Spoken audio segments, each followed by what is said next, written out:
கிறிஸ்துவுக்குள் பிரியமானவர்களே, இந்த ஆகஸ்ட் மாதம் 1ஆம் நாள் உங்களை சந்திப்பதில் மிகவும் மகிழ்ச்சி அடைகிறேன். இந்த புது மாதத்தை காண கிருபை செய்த தேவாதி தேவனுக்கு நாம் நன்றி செலுத்துவோம்.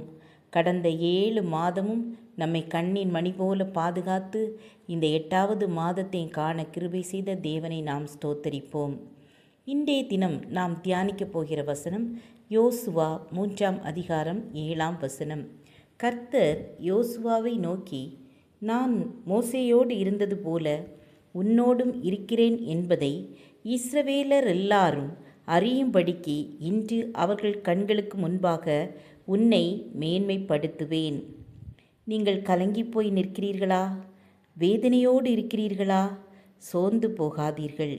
ஒவ்வொரு மாதமும் நமக்கு புது பலனை கொடுத்து வழி நடத்துகிறார். ஒரு தகப்பன் தன் பிள்ளையை நேசித்து நடத்துவது போல நம்மை கரம் பிடித்து நடத்த வல்லமையுள்ள தகப்பன் நம் இயேசு கிறிஸ்து நம்மை தைரியப்படுத்தி பலப்படுத்தி நடத்துகிறார். கடந்த 7 மாதமும் என்ன துக்கத்தை கடந்து வந்தீர்களோ அந்த துக்கத்திலிருந்து விடுதலை தருவார். கடன் பிரச்சனையினால் கலங்கி போய் நிற்கிறீர்களா? கர்த்தர் கடன் பிரச்சனையிலிருந்து விடுதலை தருவார். பயப்படாதீர்கள், நான் உங்களுடனே இருக்கிறேன். நான் உங்களோடு இருக்கும்போது வியாதியிலிருந்து விடுதலை பெறுவீர்கள் என்று இயேசு உங்களை பார்த்து சொல்கிறார். ஒவ்வொருவருக்கும் ஒவ்வொரு விதமான பிரச்சனைகள். நீங்கள் பயப்படாதீர்கள். கர்த்தர் உங்கள் பிரச்சனையிலிருந்து விடுதலை தருவார். நான் ஆசிரியராக பணிபுரிந்து வந்த பொழுது என் தொண்டை வீங்கி என் சத்தமே போய்விட்டது. டாக்டரிடம் செக் பண்ணும்போது ஆப்ரேஷன் செய்ய வேண்டும் என்று சொல்லிவிட்டார்கள். ஆனாலும் 99% தான் சத்தம் வரும் என்று சொன்னார்கள். அடுத்த நாள் காலை ஆப்ரேஷன்.